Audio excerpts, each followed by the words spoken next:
Israel, everything I've read, they're pulling out their troops from southern Gaza. I guess, does that suggest that they've eradicated Hamas? Is this international pressure coming to bear? Are they moving them someplace else? I know the situation isn't over because my understanding also is they're preparing for another offensive. That looks like to be the most likely reason here, not because of pressure. I think that was kind of the way it was presented at first, at least in the American press, was that, because Biden had been putting so much pressure on Netanyahu to change his tactics, to not be so callous to killing so many innocent civilians while you're going after Hamas, and now he pulls them back. But now then, when you look at it in the larger context, and especially other important quotes by Netanyahu, this looks more like they're just repositioning the forces that they had used for Khan Yunis, that area where they withdrew from, so that they can prepare to go into Rafah, which is, according to Netanyahu, will happen. He said there is no force on earth that can stop us. And by that, he means nothing coming out of the United States. Nobody's going to put pressure on us. We're going to do whatever we want. And you can be sure that probably very soon they're going to launch off into Rafah.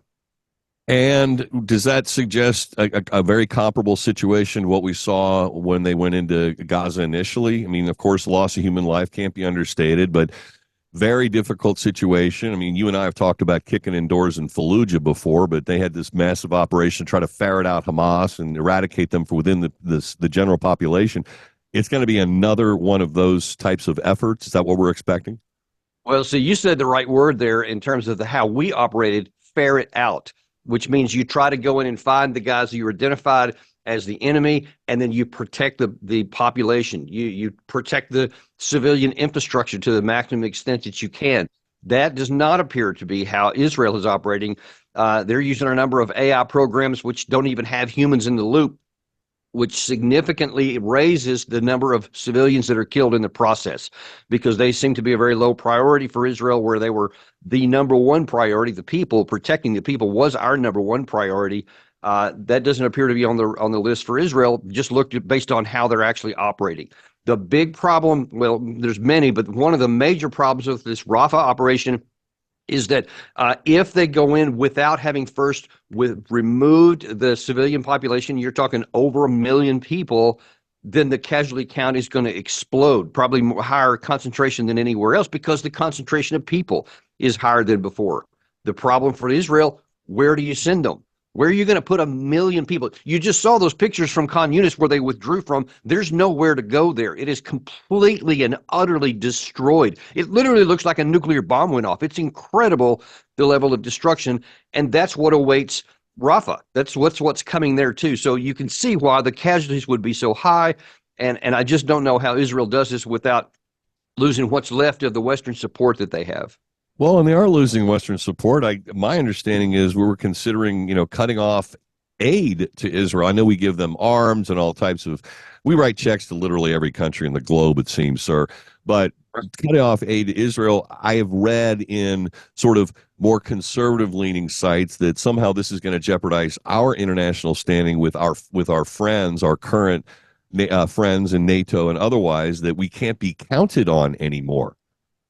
Yeah, I hear that argument all the time. It is completely nonsense. It is absurd to suggest that somehow we gain credibility by doing something that doesn't make sense.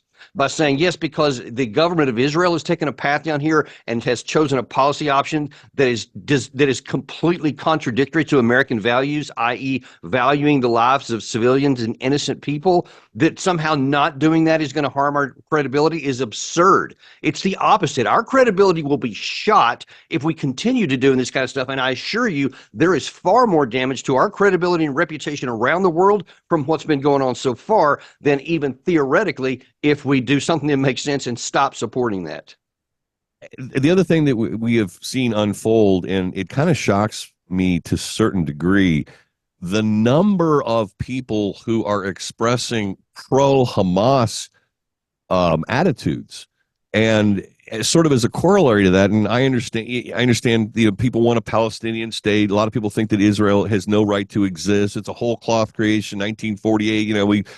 One day it's there, or one day it's not there. Next day it's there. They stole land from people. I've listened to those arguments my entire life, but to go out and be pro-Hamas is to embrace the outright slaughter and murder of innocent Israelis, for example, and I can't abide that either. Your Yeah. reaction to this Yeah, outpouring? I'll tell you my observation of how that has changed over time. In the initial aftermath of October 7th, there was virtually no support for Hamas, just isolated spots here and there for people, whatever, who have their own reasons for doing that, but it was minuscule. That has changed over time because when people see the slaughter of these Palestinian people, remember, 1,000 some odd people Israelis were killed in the original attack. 33,000 Palestinians have now been killed in the Israeli response so far. And people say, wait a minute, you said Hamas was bad for what they did, but now you're 33 times worse on the other innocent population. That's just not right. And so now then they're saying, well, now then they're starting to view Hamas as, well, they were actually defending their people. So it's shifting over time because of how egregious the Israeli response against the other innocent population. And that's just the unfortunate result of that. And Israel's part to blame for how that view is shifting. Moving and pivoting over while we still have time, and I'm enjoying our conversation as always. Deep dive with Daniel Davis. Iran, we're expecting some sort of retaliation for the assassinations. Our intelligence officials have warned us. We have a problem at the southern border, and I guess FBI Director Wray has said, "Hey, we've got problems here in the United States. We're expecting some sort of terrorist action. It could come from anybody." But what is your anticipated reaction, or what do you anticipate rather, Yeah. the reaction from Iran? Yeah, that's the big the embassy bombing. Right. That's the big wild card here, and the other big problem that's really casts a shadow over everything, even the Rafah operation, and especially any thought of the U.S. withholding ammunition and other aid to Israel because of what they're doing. Because of Israeli policy actions, the U.S. is now in a potentially really tough spot. Because Israel attacked an embassy, which is never done. You just don't do that, but they did. Now then, there's going to be a response. It literally could come any moment now. Tonight, tomorrow night, I think most experts believe after Ramadan is complete, that's going to happen. And it looks to me like I think that Israel is probably going to use that to do some kind of additional escalation again. And I think that there's a shot, anyway, based on the evidence, that Israel may want a war with Iran and probably try to drag us in so that it's not just them against Iran, but us and Israel against Iran. And that is not in our interest, and we must do whatever it takes to avoid getting into a pointless, unnecessary war against Iran, because I assure you, it is much worse than an Iraq war would have been, or the Afghanistan war. This is not the same. They have missile forces. They have naval forces. They have the ability to shut down the Strait of Hormuz. They have some real cards to play if we attack them. Well, don't they also now have a coalition that has only recently formed over the last year or two? China and Russia also being on the side of Iran, should there be any conflict with Iran? Well, they have been moving closer together. That's another problem with our policies in the Russia-Ukraine war, is because we pushed Russia, China, Iran, and North Korea physically together. So they weren't all together before. Now they are. And of course, they're providing arms all the place. And whether they would actually go in with us or together against us is not clear at all. But they have been doing more military joint operations.